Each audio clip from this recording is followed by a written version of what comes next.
तो ये 23-24 के समय सोना उस समय रफली 17-18 रुपए का 10 ग्राम था। तो अगर उसको आज की तारीख में एस्केलेट करें कि अगर वो 50 रुपया उस समय इतना सोना आता था, वो करीब करीब 1.25 लाख रुपए की पेंशन हर महीने मिलती थी, 1.25 से 1.5 लाख रुपए। तो ये जो पेंशन थी, ये किसी इस काम के लिए तो मिली नहीं थी कि आप वहां अंडमान गए हैं तो मैं आपको पेंशन दे रहा हूं, लेकिन ये पेंशन के अगेंस्ट में अंग्रेज इनसे कुछ तो चाहते होंगे ना, ये समथिंग इन रिटर्न। वो क्या था, वो जरा अगर आप कहीं से इतिहास में या कहीं से जी। जो शानदार साझा संघर्ष चल रहा था, हिंदू मुसलमान सिख ईसाई साथ थे। हेडगेवार साहब ने कांग्रेस क्यों छोड़ी थी कि गांधी जो है हिंदू मुसलमान को एक राष्ट्र मानता है।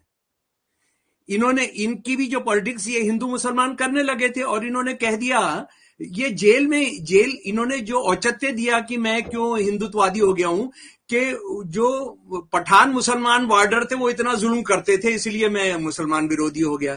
और उधर वीरेंद्र घोष लिख रहे हैं कि यही पठान वार्डर थे जो कभी मुगलई मीट का बना हुआ इतनी जबरदस्त प्लेट ले आते थे कि हमारी दिवाली हो जाती थी।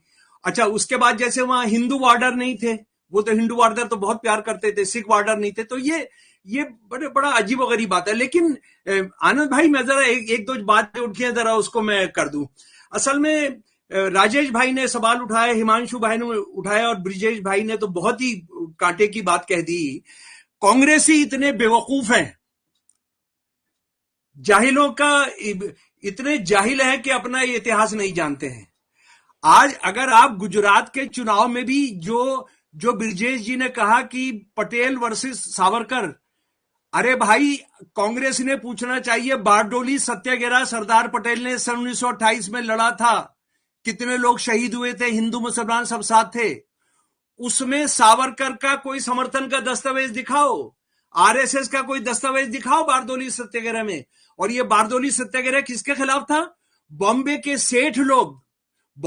सेठ लोग बारडोली के अंदर कौड़ी के दाम पर जमीन खरीद रहे थे, और सरदार पटेल को लेनिन बताया गया था अंग्रेजों का। और ये सेठों का जो अखबार था बंबई का, ये जो अखबार थे बंबई के, ये उसको लेनिन बता रहे थे।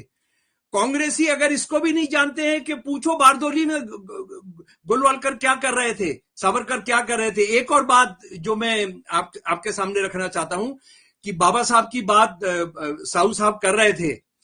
बाबा साहब ने यह कहा कि जहां तक टू नेशन थ्योरी का सवाल है, सावरकर और जिन्ना में कोई भी भेद नहीं है, क्योंकि मुस्लिम लीग से बहुत पहले सन 1937 अहमदाबाद के अधिवेशन में उन्होंने कह दिया था हिंदू और मुसलमान दोनों झगड़ा करते हुए दो राष्ट्र हैं, वो तब बोल चुके थे।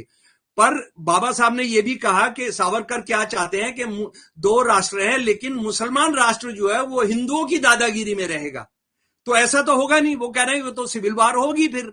तो ये बात बहुत पहले आ चुकी है। और मैं कांग्रेसियों से निवेदन करता हूं कि आप पूछिए कि चलो उनको तिरंगा पसंद नहीं था, तिरंगे को तो आप जानते हैं ना, सावरकर साहब ने क्या कहा कि ये खादी भंडार का झंडा है। तिरंगे को आरएसएस ने 14 अगस्त 1947 को लिखा कि ये मनहूस झंडा है क्योंकि इसमें 3 रंग है।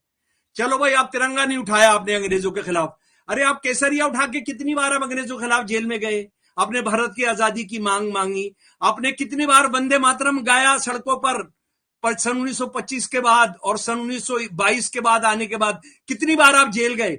मैं आरएसएस के हर बड़े लीडर से, छोटे लीडर से जो जमाने में एक्टिव था, उससे पूछना चाहता हूं कितने सेकंड के लिए वो कभी जेल गए, कितने कभी उनका नाखून कटा, कोई उन पर मुचल का दायर हुआ, कोई उनको सजा दी गई।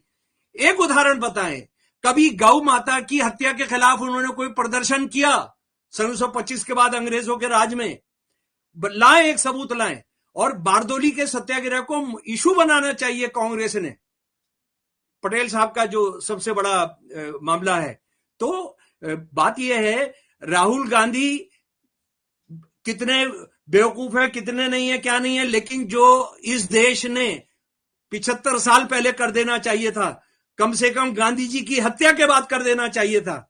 लेकिन कांग्रेस के जमाने में जितने साहित्य की संस्थाएं थी, वो क्या कर रही थी? मुगल राज कैसा था, कौन कैसा था, एंशिएंट इंडिया में क्या हो रहा था, गांधी जी की हत्या के बाद उन्होंने इनके दस्तावेजों को आउट नहीं किया।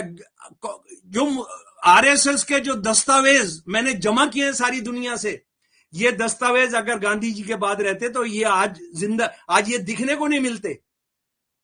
आरएसएस नाम की चीज नहीं होती। आरएसएस जो है मुसलमानों के खिलाफ नहीं है, हिंदुओं के खिलाफ है। ये एक संगठन है जो जिस धर्म की बात करता है उसमें इनइक्वलिटी में विश्वास करता है। ये कहता है 26 नवंबर 1949 भारत की संविधान सभा ने संविधान को पास किया। 4 दिन के बाद ऑर्गेनाइजर ने एडिटोरियल लिखा, we reject this, we want Manusmriti, we want Manusmriti as the law of the land. ये इसको बताना चाहिए। हिंदू, देखिए इस देश के हिंदू सेकुलर हैं और उस देश के हिंदुओं को हिंदुत्ववादी बनाने के लिए वो ये सब धंधे कर रहे हैं जो कभी नहीं होगा। लेकिन मुश्किल यह उनसे लड़ने वाले ये मानते हैं कि यार आरएसएस हिंदुओं के लिए है, बाकी मुसलमानों के खिलाफ है, ईसाइयों के खिलाफ। अरे ये हिंदुओं के खिलाफ है, ये हिंदू दलितों के खिलाफ है, औरतों के खिलाफ है। आप मनुस्मृति जिसको ये संविधान बनाना चाहते हैं उसका चैप्टर 1, चैप्टर 2, चैप्टर 8, चैप्टर 9 अभी डाउनलोड कर लीजिए और उसको पढ़िए ना। क्या है वो? मनुस्मृति मुसलमानों के खिलाफ नहीं है, ईसाइयों के खिलाफ नहीं है। तो ये 23-24